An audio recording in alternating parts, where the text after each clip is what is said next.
आता घ्या तुम्ही. मी सुविद्या बांबोडे, महिला संपादिका, प्रबोधिनी न्यूज. आम्हाला 2 वर्ष झाले सृजनला जोडून, म्हणजे जोडलेली आहे मी.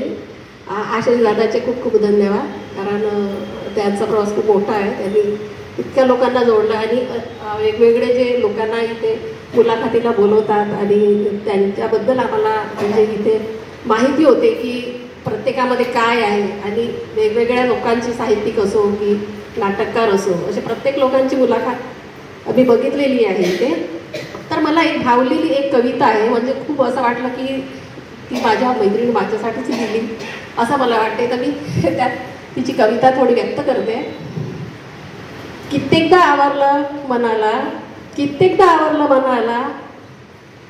कोणतीही गोष्ट मागताना, कित्येकदा आवरलं मनाला कोणतीही गोष्ट मागताना, दुनिया नेहमी स्वार्थाने जगायची माझ्या सवे वागताना.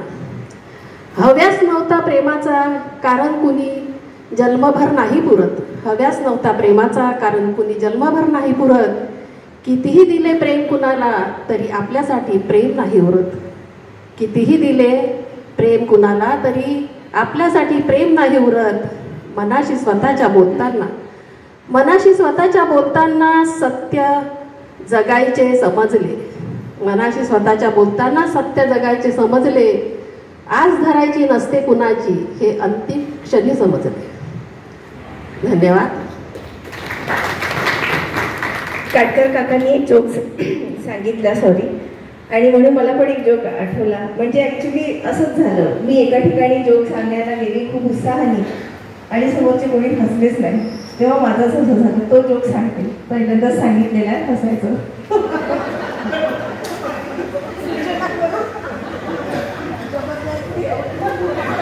बस हाच जोक होता.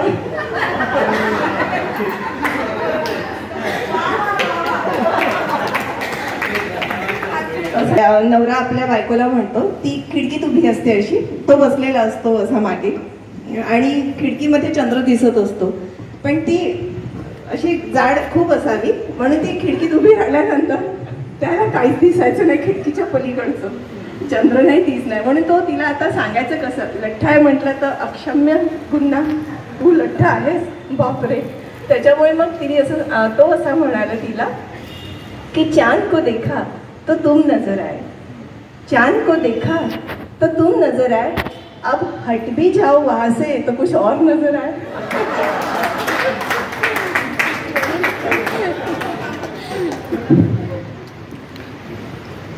मी राजू मुंडेटी, मी LIC ऑफिसमध्ये जवळपास 25 वर्षापूर्वी ब्रांच मॅनेजर होतो. आशिष देवाशीसोबत तेव्हापासूनच संपर्क आहे. या सृजनच्या कार्यक्रमात या आधी 4-5 वेळा आलेलो आहे मी, आणि माझी पत्नी सौ ही पहिल्यांदाच झालेली आहे.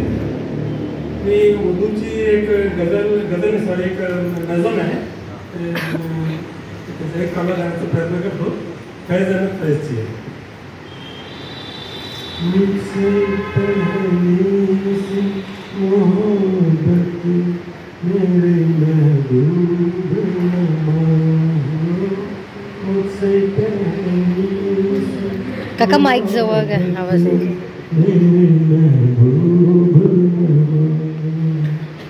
मुझसे पहले से मोहब्बत मेरे महबूब मुझसे पहले से मोहब्बत मेरे महबूब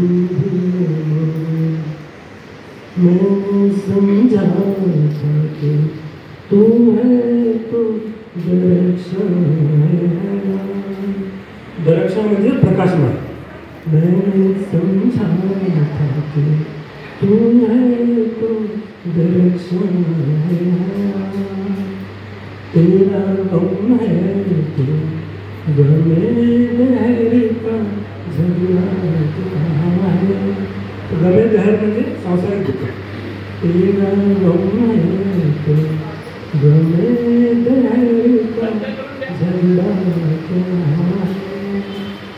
तेरी सूरत से आलम में बहारों को सबा म्हणजे जग आणि सबात म्हणजे स्थैर्य. तेरी सूरत से आलम में बहारों को सबात, तेरी आँखों की सिवा दुनिया रखा जहाँ, तेरी आँखों की सिवा दुनिया में रखा क्या है. तू जो मिल जाए तो तकदीर निगू हो जाए. निगू म्हणजे नतमस्तक. तू जो मिल जाए तो तकदीर निगू हो जाए. ये ना होता तो यूं ना होता मगर हो जाए. मुझसे पहले से मोहब्बत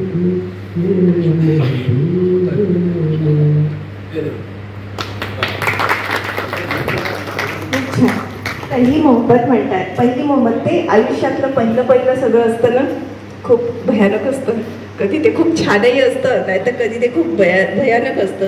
गुलजार म्हटलंय की पहली मोहब्बत मुकदमे की तरह होती है. पहली मोहब्बत मुकदमे की तरह होती है, ना खत्म होती है, ना इंसान को बाइज्जत बरी करती है. यानंतर बोला सर, बोला. आपलं नाव सांगा आणि मग. मी श्यामकुमार डहाळे. मी राजोरा कॉलेजला लेक्चर होतो, रिटायरमेंट झाला आणि सृजनबद्दल नवघरे सरांकडे याच महिन्यात गेलो होतो आणि त्यांनी सृजनबद्दल कल्पना दिली मला आणि मी पहिल्यांदाच आज येता येते. आणि माझा सब्जेक्ट जरी सुद्धा मॅथमॅटिक्स होतं, पण माझ्या कल्चरल ॲक्टिव्हिटीजमध्ये सरांकडे त्यांची हार्मोनियम बघण्याकरता गेलो होतो. मी हार्मोनियम माउथॉर्गन आणि व्हायलिन आता शिकण्याचा प्रयत्न करतो आहे. तर सरांना विचारलं व्हायलिनबद्दल पुढे, त्यांनी सृजनबद्दल माहिती दिली आणि आज पहिल्यांदाच येत आहे. आज माउथॉर्गनवर गाणं पेश करतो मी माझं.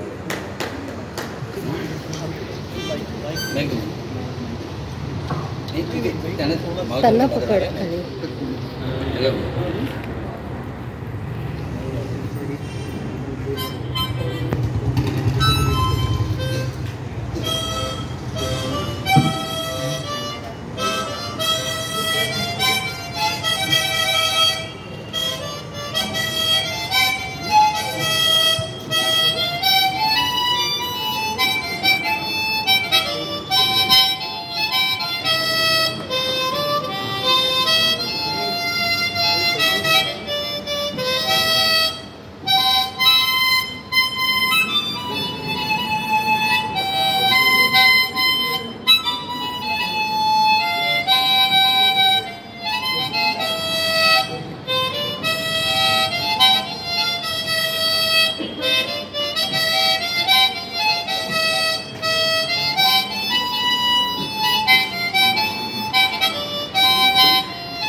माउथ ऑर्गन सध्या फार नामशेष होत जाणारं वाद्य आहे. फार अगदी मोजकेच मला असं वाटतं बोटात मोजणारी लोक असतील ज्यांना माउथ ऑर्गन येतं. खूप वर्षानंतर मी सर माउथ ऑर्गन म्हणजे ऐकला. फार फार सुरेख, बढिया.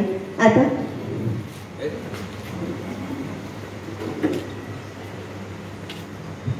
नमस्कार, माझं नाव जयंत देऊळकर, वायलिन वादक आहे.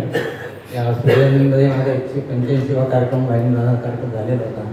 त्याच्यामुळे सुरेन या संस्थेची माझी चांगली ओळख झाली आहे.